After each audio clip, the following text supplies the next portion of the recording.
Hello everyone! Tara magluto tayo ng another recipe ng chicken fillet. So ayan, medyo cheesy yung ating recipe sa ngayon. Pero bago yun, intro muna tayo.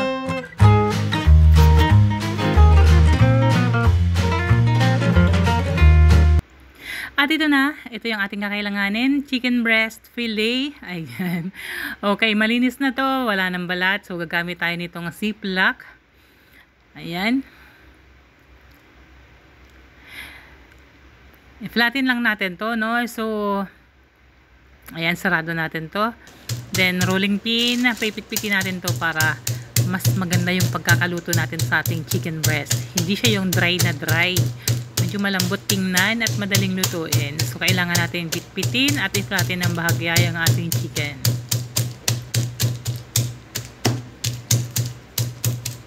Alam nyo naman kasi yung chicken breast, diba? So, hindi siya juicy.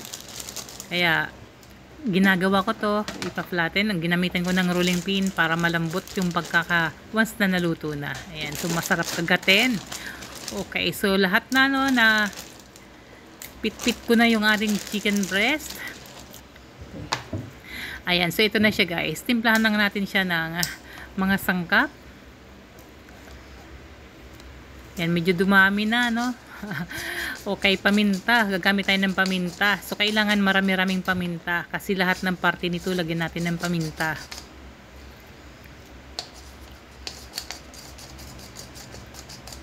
Ayan. Medyo nakakangalay lang. So, palitan na natin. Tanggalin na natin to. So, gagamit tayo ng, ayan, kamay na lang. So, kinamay ko na. Naglagay rin ako ng konting asin, paprika, at konting chili powder para may kaunting hanghang yung ating chicken. Ayan, so yung paprika at chili powder magpapaganda ng kulay sa ating chicken breast. Ayan, so lamasin natin. So kailangan lahat meron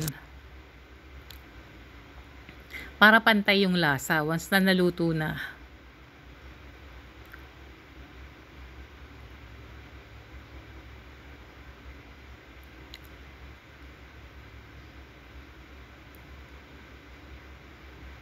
Okay, lamasin natin, no? Para kumapit yung mga sangkap sa ating karne. Ayan, so magbati tayo ng itlog. 2 pirasong itlog ang kakailanganin ko. Sapat na to, 2.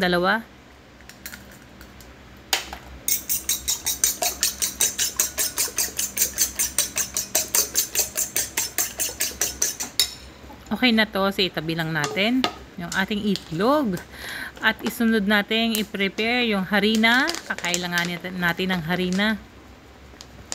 Maliit lang yung butas ko dahil sa plastic. Ayan, para madaling i-sealed once na hindi natin na gamit lahat yung ating harina. Okay, breadcrumbs.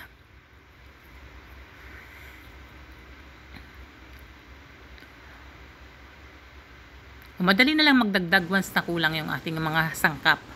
Okay, so ayan, mag-a-add tayo ng para mas masarap yung lasa at mas mabango. Naglagay ko ng basil leaves. Okay, then i-coat na natin sa harina yung ating marinate na chicken or sinangkapang karni ng manok. Ayan, yung ating fillet.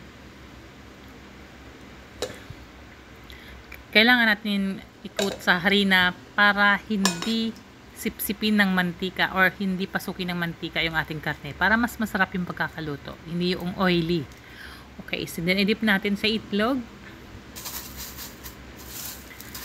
Then ito, i-coat natin ng breadcrumbs. So, gawin lang natin to hanggang sa maubos natin yung lahat ng chicken, no. Ayan, so harina. Once na na-coat na ng harina, itlog, ganun lang pa ulit-ulit. 'Di ba? Yan, sa mga baguhang nagluluto diyan, sa mga nagsisimula pa lang sa kusina. So, ganun lang ang ating gagawin. Ayun ang purpose ng nito, kaya kinukot natin ng harina with egg at breadcrumbs para hindi mamantika or hindi oily yung ating chicken. 'Di ba? Ayan, okay na. Natapos na natin yung ating chicken breast, no? So, ilagay natin ito sa freezer kahit mga 2 hours para mas maganda iprito bago lutuin. Iprito. Bago natin, ano ba, ibig sabihin nun, para mas magandang iprito, medyo crunchy yung ating, maganda yung pagiging crunchy ng ating chicken. Hindi ko mabigkas-bigkas no. Okay, so ito na. After 2 hours na to ha. Ayan, so magpainit tayo ng mantika sa kawali at ibiprito na natin yung ating chicken.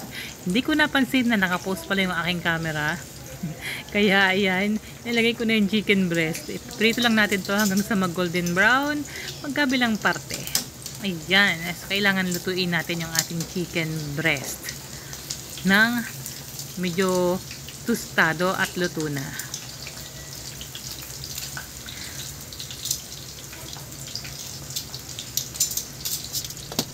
Balik na rin natin para sa kabilang side ay luto din, syempre. Yan, okay. So, katulad yan, no, yung ganyang gulay, okay na yan. Kailangan natin lutuin din ng ganyan yung kabilang side.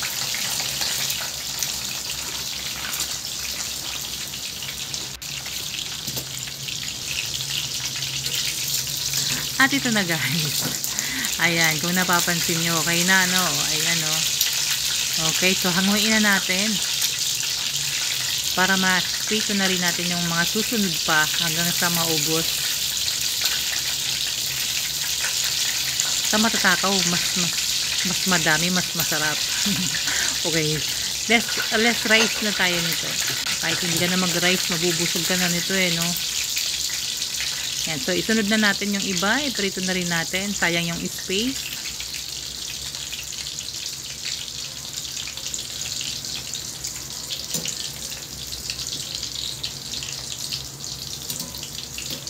Yung iba maliliit kasi humiwalay na rin diba? Pinitpit ko nga kasi yung chicken. Yan, parang naging chicken sticks na siya. Pero okay lang. Ayan, dahil luto na. Ito na siya guys. Naprito na natin lahat. Hanguin na natin. Luto na to. Kahit anong sauce na gusto mo dito or pwede kang gumawa ng gravy. Masarap na to Kaso lang, by request, gusto ng anak ko yung may parang pizza ang dating. May cheese sa ibabaw, melted cheese sa ibabaw. Okay, at the same pan, tinanggal ko lang yung mantika at naglagay pa rin ako ng kaunting mantika at igigisa ko tong bawang. 3 pirasong butil ng bawang yan. Pinitpit ko lang siya ng ganyan, pino. Naghiwa rin ako ng 1 pirasong kamatis. Gagamit ako ng 1 pirasong kamatis. Okay guys, lagay na natin yung kamatis. Tinanggal ko lang yung buto. And once na sa tingin natin niluto na yung kamatis, yung tipong nadudurog na, ilalagay, mag-add pa rin tayo ng tomato sauce. Nagamit tayo ng tomato sauce para red yung sauce ng ating chicken fillet. And okay na to, ilagay na natin itong tomato sauce. Pinakamaliit na sachet lang tong tomato sauce ang ginamit ko para sa chicken na yon, sa ganun karami. Okay na yan.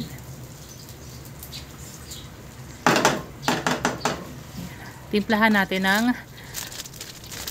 garlic powder. Lagay tayo ng garlic powder para mas masarap.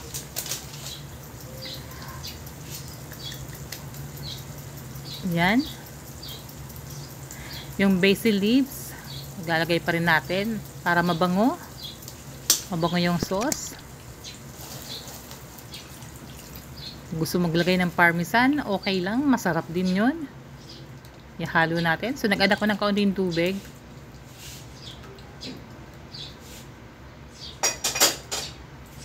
Hintayin lang natin itong kumulo. Pakuluin natin para hanggang sa lumapot ng bahagya yung ating sauce. So, maglagay tayo ng kaunting asin. Mag-add pa rin tayo ng paminta. Yan. Okay na, di ba? Kung gusto mong medyo matamis-tamis, mag-add ka ng asukal na kaunti. Pero ako, hindi ako mahilig sa matamis na ulam. Kaya okay na yan. So, inilagay ko na yung chicken habang kumukulo na yung ating sarsa.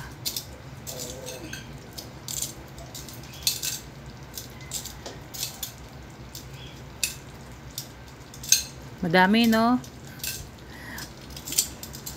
Actually, nasa kalahating kilo lang yan guys. Pero madami talaga. Kasi, ayun, pinitpit ko nga.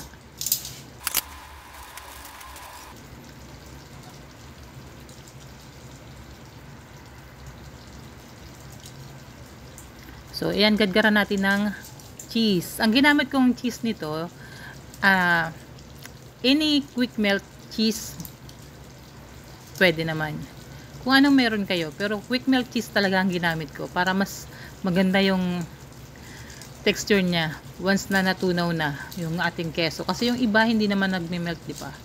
Kaya, ayan. Malambot nga lang siyang i-ganyan, igadgarin. Kung sa tingin nyo para mas mabilis at hindi kayo nahirapan, pwedeng gadgarin nyo na habang piniprito nyo yung chicken. Para ilalagay nyo na lang sa ibabaw once na umabot na sa ganitong parte ng pagluluto. Mas madaming cheese, mas masarap. Yan, depende sa inyo ha. Kung gusto nyo madami, damihan nyo na lang.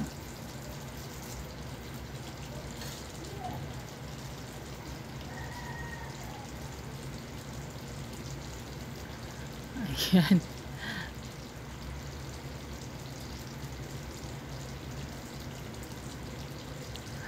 Okay na to. Ayan, so tatakpan natin siya, no? Para mga 3 minutes, takpan natin ng 3 minuto. Para maganda yung pagkakamelt ng ating cheese. Ayan, so naglagay pa rin ako nitong basil leaves. Ayan, sa ibabaw. Or kahit oregano, kung meron kayo oregano. Napakasarap ng lasa nito once na may mint herbs.